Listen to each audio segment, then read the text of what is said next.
کیا تم نہیں دیکھتے کہ جتنی چیزیں زمین میں ہیں سب اللہ نے تمہارے زیر فرمان کر رکھی ہیں، اور کشتیاں بھی جو اسی کے حکم سے سمندر میں چلتی ہیں، اور وہ آسمان کو تھامے رہتا ہے کہ زمین پر نہ گر پڑے مگر اس کے حکم سے۔ بے شک اللہ لوگوں پر نہایت شفقت کرنے والا مہربان ہے۔ اور وہی تو ہے جس نے تم کو حیات بخشی، پھر تم کو مارتا ہے، پھر تمہیں زندہ بھی کرے گا، اور انسان تو بڑا ناشکرا ہے۔ ہم نے ہر ایک امت کے لیے بندگی کی ایک راہ مقرر کر دی ہے کہ اسی طرح وہ بندگی کرتے ہیں، تو یہ لوگ تم سے اس معاملے میں جھگڑا نہ کریں،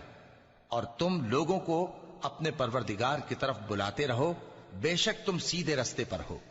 اور اگر یہ تم سے جھگڑا کریں تو کہہ دو کہ جو عمل تم کرتے ہو اللہ ان سے خوب واقف ہے۔